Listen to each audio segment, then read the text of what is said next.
Jai Mahamaya ki Jai Vashveshvari Mata ki Jai Harikandashvari Mata ki Jai Bole Baba ki Jai.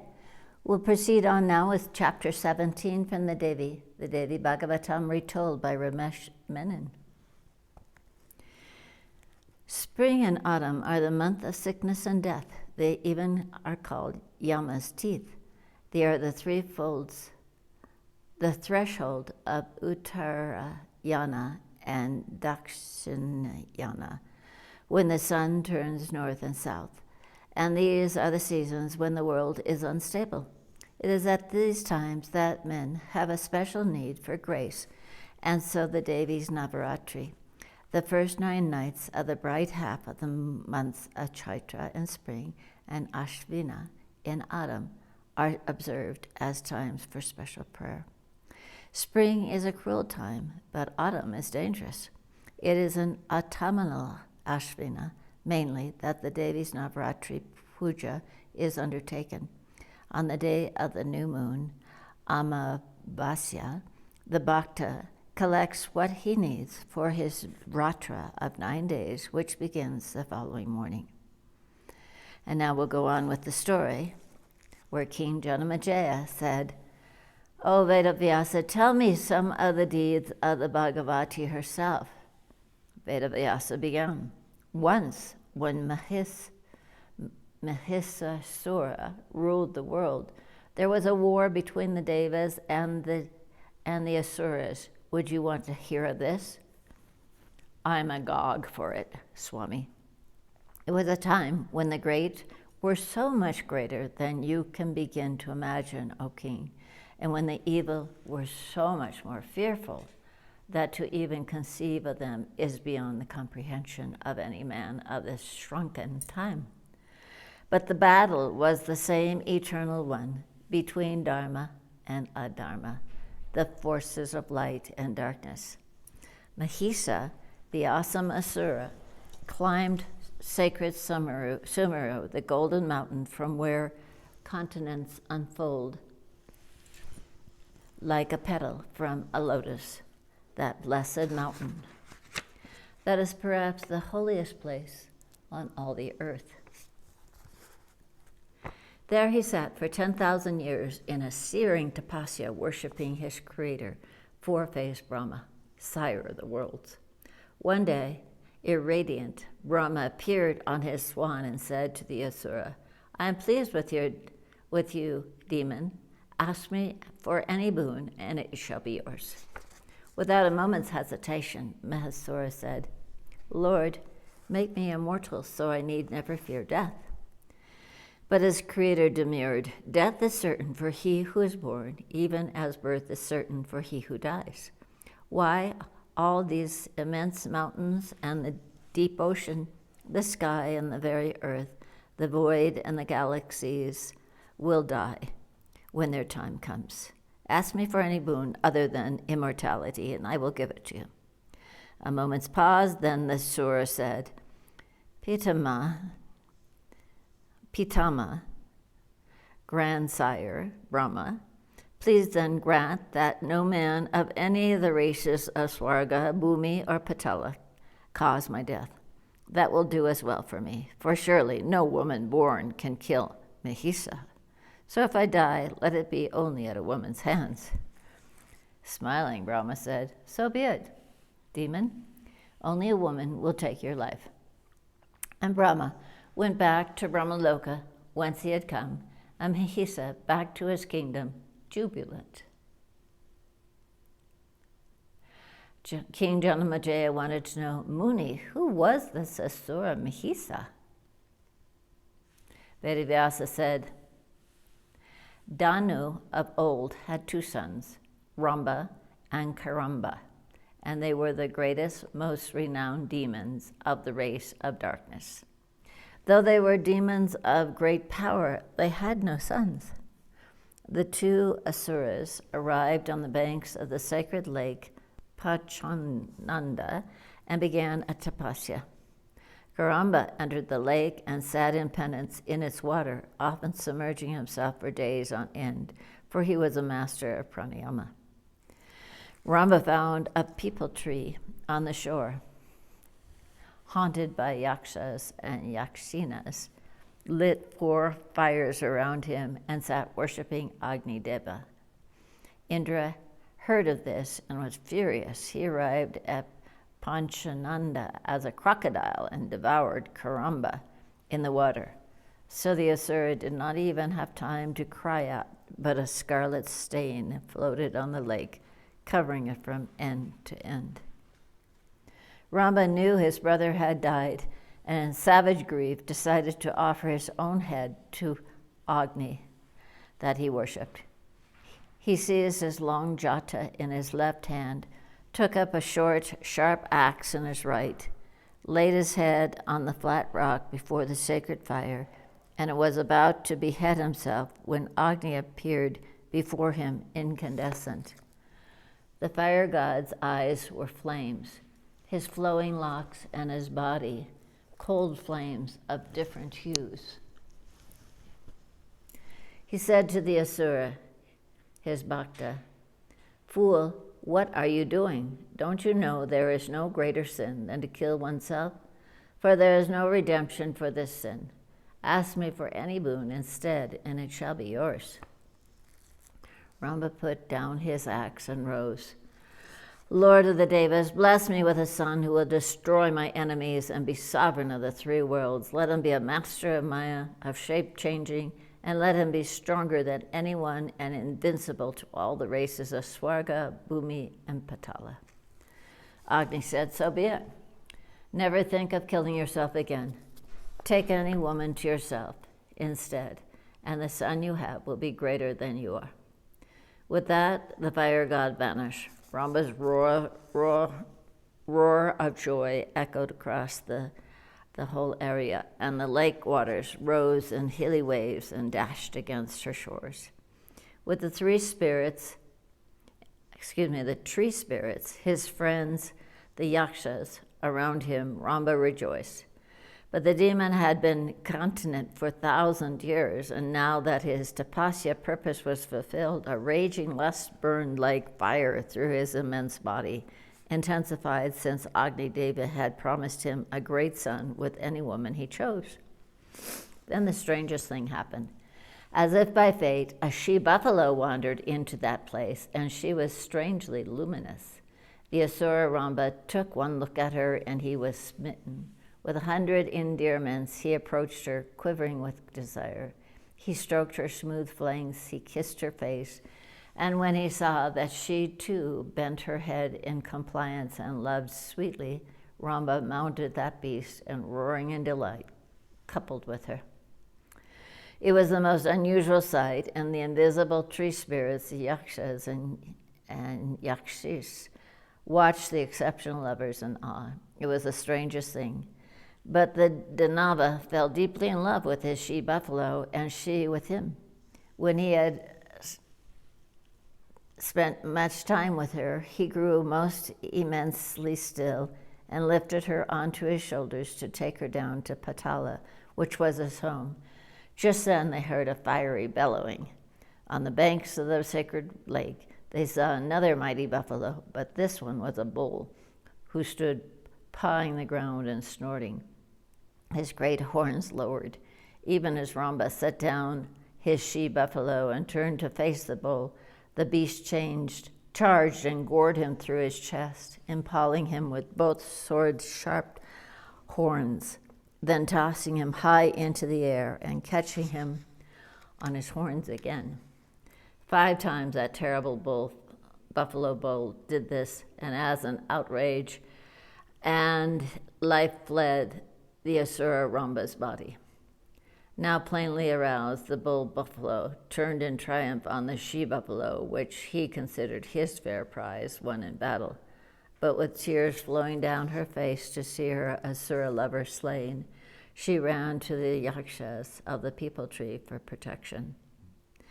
The bull chased after her, lowing like thunder. Suddenly 100 magical beings, some beautiful, many grotesque, some with their feet pointing backwards and others with gaping holes in their backs, some with 2 and 3 heads and others with none, some with many eyes and others with just one, materialized at the foot of the tree in a motley throng around the she-buffalo.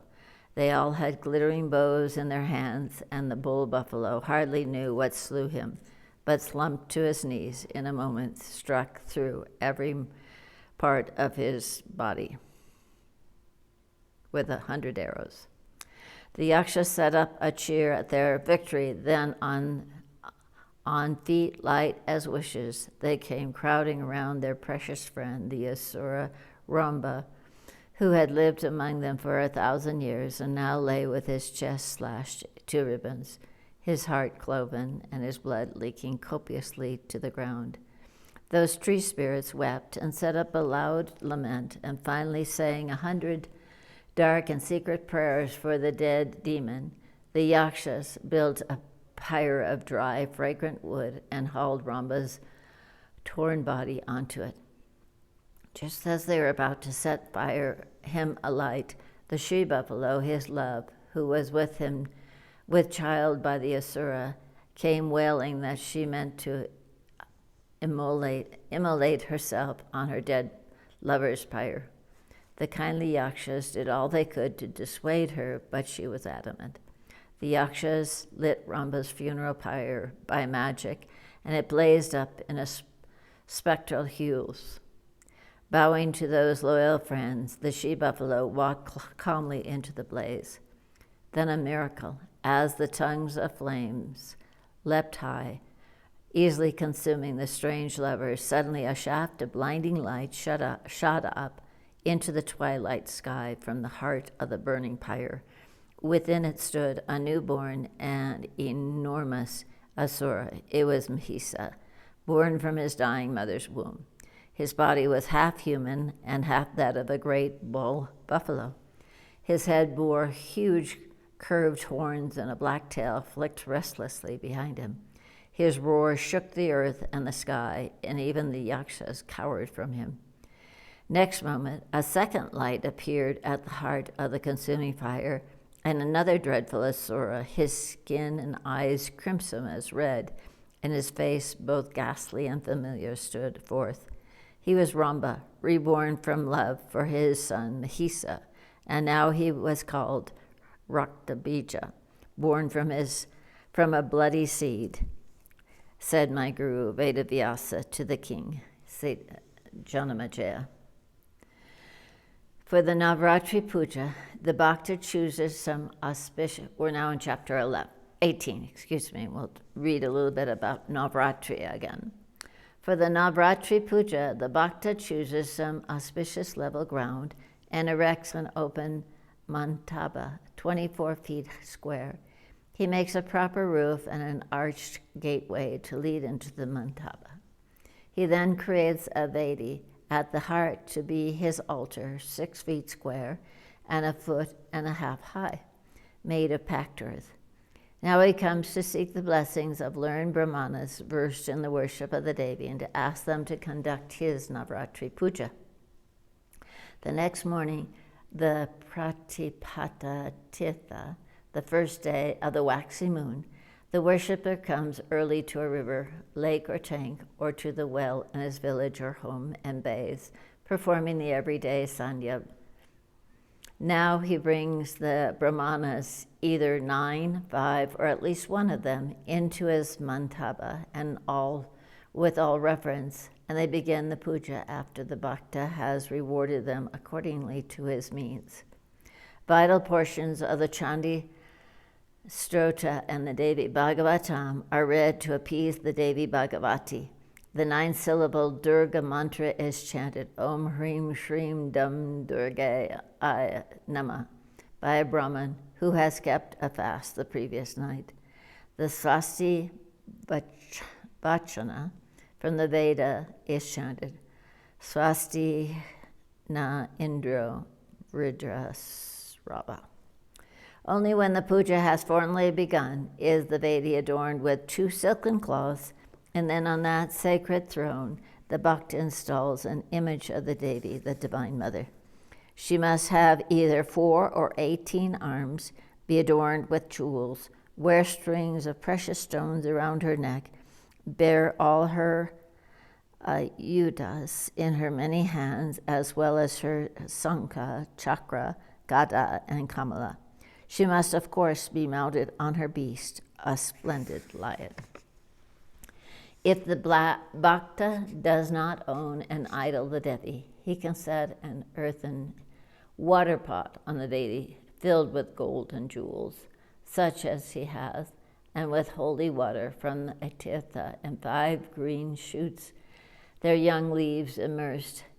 Beside the idol or water pot should be a mystic yantra, the Sri Chakra, with the Devi mantra inscribed, Om Hrim Shrim Chandikaye Namah.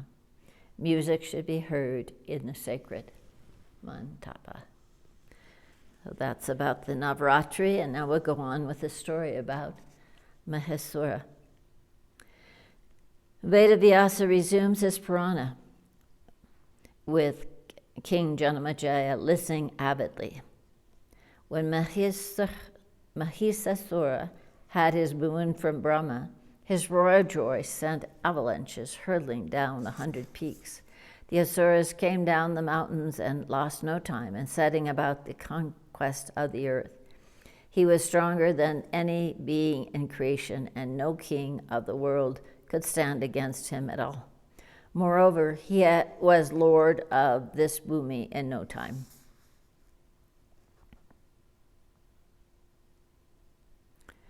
And he had such savage demons at his command that he swept all before him. Mahisa was undisputed sovereign of the secret earth. All the kings of men were his slaves and paid him homage. Mahisa's Senapati was Chikasura, whose very appearance on a field of war was enough to put an enemy to flight. So dreadful was he, and so strong as well. Chikasura was also a loathsome asura of fiendish ways, and his vanity was legend. He could tear the head off any friend or foe for the least provocation, and often for none at all. Tamra was in charge of Mahisa's treasury, to rival which there was no other, and his ministers and generals, each one more horrific and violent than the others, were Asaloma, Vidala, Udaraka, Vaskala, Trinetra, Kala, Badhaka, and 100 more. When Mahisa had quelled the earth and enjoyed it for 100 years, he turned his eyes skyward to Devaloka and sought to subdue the heavens. He sent a fierce messenger to Indra, saying, O thousand-eyed, seek refuge in Mahisa, Lord of the worlds. Be my vassal, Indra, or prepare to fight me. Indra heard that message from the demon in surprise. Then he began to laugh softly.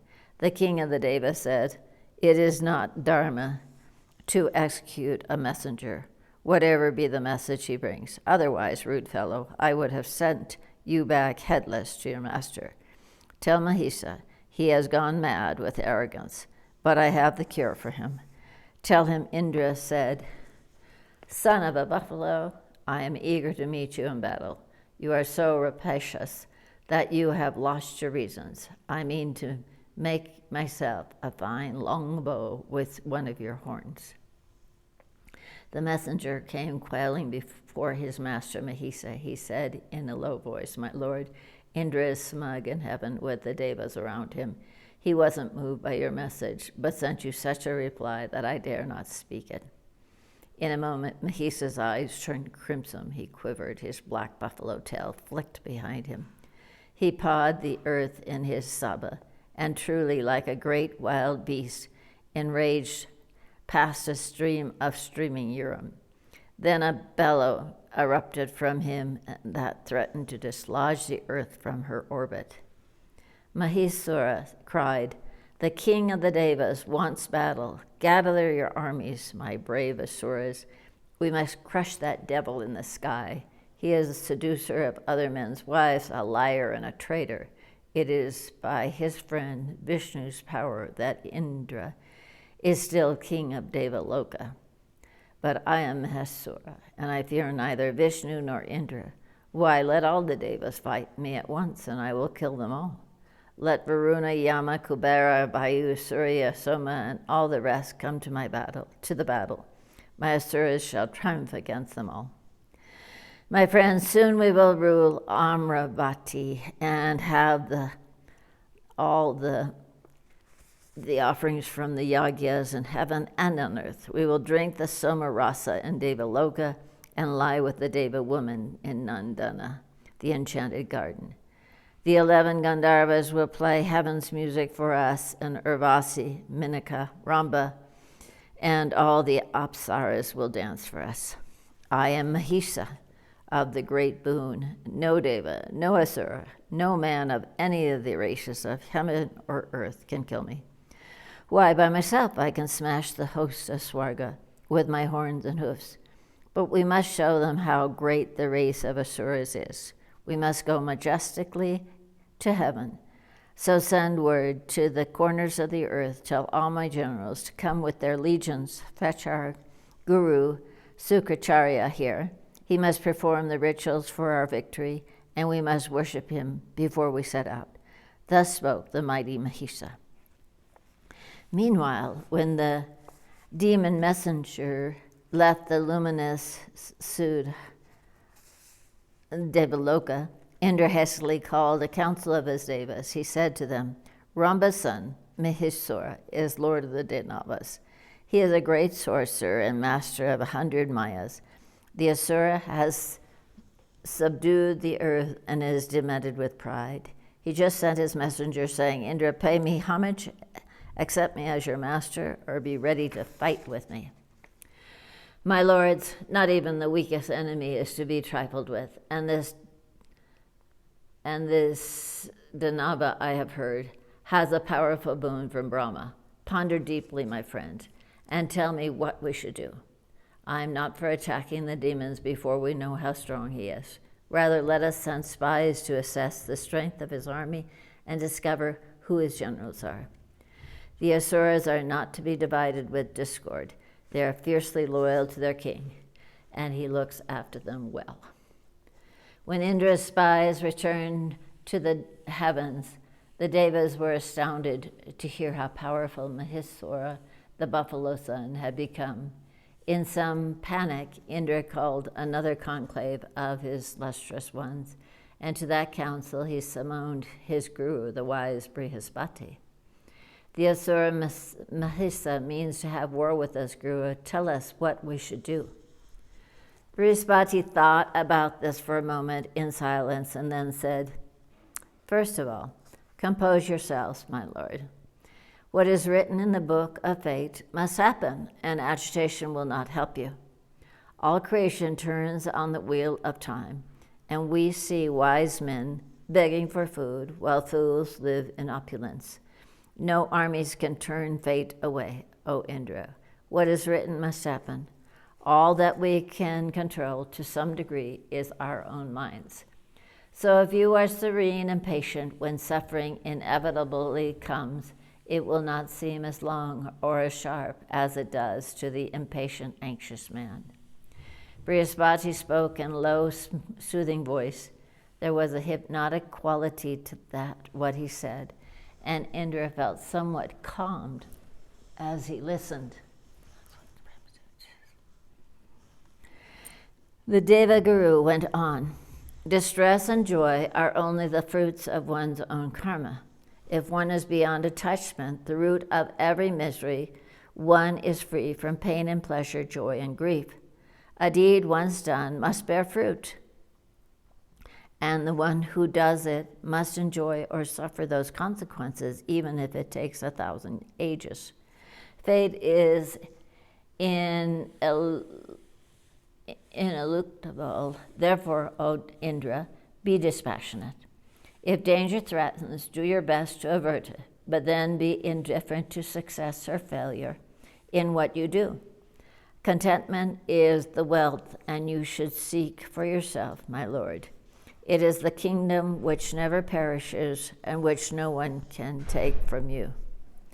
The thousand-eyed lord of the Devas listened in some absorption to the guru and knew the truth of what he was saying. The panic he had in his heart, the panic had left his heart, and he said again with somewhat of composure, Guru, what you say is true for rishis, but kingdoms are neither won nor kept without effort. No man who waited for the fate to make him a king, as he said in Dion, ever became one. Why, no man ever became famous, wealthy, or happy without breaking his back. Only the weak extol quiescence, master. Knowledge is an ornament that hermits wear, and contentment is for brahmanas. But for those who would rule, power is their most precious treasure. There was fire now in the 1,000 eyes of the Deva kings. He said, I will kill Mahisha, as I did Ritra, Namuchi, and Balasura of old. I have my Vajra master, and I have you. Shiva and Narayan will support me. I beg you, Guru, start chanting the mantras that will remove every obstacle from my path. Let victory be mine. Brihaspati smiled to listen to his disciple. He said, I see you are determined to fight, and I will neither encourage nor dissuade you from your purpose. But as for victory and defeat, these things are not in my hands or yours, but already written in the book of fate. I'm afraid that book remains closed to me, and the future is obscure. Indra decided the first thing to do was to visit Brahma. He said to his father, the four-faced creator, Brahma, the demon Hisa has collected an immense army and means to attack me in the heavens. I'm afraid, O Brahma, I need your help. Brahma, who had granted Mahisa his boon, thought for just a moment before he said, let us go to Kailash, take Rudra with us, and then seek out Vishnu. Let there be a council in Vaikuntha to decide what can be done about Mahisa. So Brahma, Indra, and all the Devas and Lokpalas with them arrived on pearly Kailash, lone, most sacred mountain, and found Shiva in deep meditation in his cave, hung with breathtaking stalactites like peerless works of art. They hymned to Shiva with his 1,000 auspicious names, then told him why they had come. Shiva seemed pleased to go with them to Vaikuntha. In Vaikuntha, they worshipped the blue Narayana, Lakshmi's lord, Lord Vishnu, and Indra told him about the threat from the demon with the boon. Even as we speak, Mahisa, monstrous legions, flow in a tidal wave toward Amravati. Vishnu said, we must take our own army to meet him. Have no fear, we shall crush him easily. And the host of heaven gathered in glory under the banners of the great gods that led them. Every soldier of light rode his own wondrous mount. At the head of the heaven's armies was Brahma on his shimmering swan, Vishnu on his golden eagle, and Shiva on his snorting bull that trod air. Indra on his great white elephant, Ganapati on his magnificent mouse, Kartikeya on his resplendent peacock, Yama on his black buffalo, and 1,000 devas and gandharvas and kannaras, yakshas, and all manner of rudraganas. Every bright race of the 3 realms also rode in flashing vimanas and on other extraordinary mounts to the great war. Each warrior of the brilliant army bore the most marvelous weapons, too, of every sort. The legions of darkness and the hosts of light soon met, and a dreadful battle broke out. The sky was obscured by arrows, astras, axes, and many, many other weapons, all deadly, and howling and wailing fearfully and letting flow rivers of blood between heaven and earth and upon both. The horrific Chikasura was Mahisa's Senapti, and he thundered about everywhere on his black elephant's back. He struck Indra with 5 scorching shafts that drew 5 roars from the Deva kings. Next moment, Indra cut Chikasura's head off with a crescent-tipped arrow like a silver lining. his severed head roaring as if to rend the sky. Chikasura toppled from his beast. In a trice, Indra cast his adamantum vajra at the black mastodon, cutting its trunk open, and the animal fled, trumpeting shrilly deep into the Danava ranks. Mahesura, who was still at the rear of his oceanic forces, saw this. He growled to another terrible general of his, Vidala, go and cut the haughty Indra's handsome head from his throat and drink his blood. Kill Varuna, kill all the arrogant devas. Bring their heads back to me. Mounted on another dark elephant, Vidala lumbered into the battle, and the Asuras was as big as his elephant himself. His fangs were like small trees. His breath was fire, and he charged the Deva enemies like a black cloud with lightning in it. Indra shot him with deadly narachas like serpents, but the demon cut them down easily and replied with a luciferous volley of his own. The Deva king shredded the Danava's sizzling shafts, then cast his gada at Vidala's elephant, taking the beast in the trunk and drawing blood. Trumpeting in agony, the beast turned tail and blundered back through the ranks of the Asura's army, trampling hundreds of Mahisha's own soldiers. When the animal was calmed down, Vidala scrambled off its back, mounted a chariot, and came roaring back to the battle. Again, Indra and he faced each other. Again, the stream of fire flowed between them, and Indra was crimson-eyed with rage that an Asura could dare to defy him like this. Indra set his son Jayanta before him on Aravata and charged the Danava again. Jayanta bent his bow in a circle and shot 5 whistling arrows deep into Vidala's chest, while his father drew the demon's fire. Vidala's roar made the place wobble, and he fell onto the floor of his chariot in a swoon. The Devas celebrated with echoing rolls on a sea like the thunder before the pralaya. A huge roar of Jaya, Indra, could be heard from the numberless blithe throats as Gandharvas sang and Apsaras danced their delight. Fuming, Mahisha ordered the felled Tamra to take the field against the enemy and to take no prisoners. Tamra rode to battle, and a swath of silver arrows went before him, streaming from his bow like thoughts from the mind. Tamra's fighting Asuras was hardly less valiant than his general, and a huge battle erupted on the field perched between heaven and earth. Varuna joined the fray with his terrible pasa, the fluid noose that was the most uncanny weapon, for it seemed to remain always in the sea god's hands. Yet it always flew everywhere and choked life from 1,000 Danavas each moment, so that their ghastly tongues lolled from their lips and their eyeballs fell out of their sockets. Beside Varuna rode the dark and dreadful Yama, the lord of death, mounted on his water buffalo, his danda in his hand. The glowing staff was hardly less wonderful than Varuna's pasa.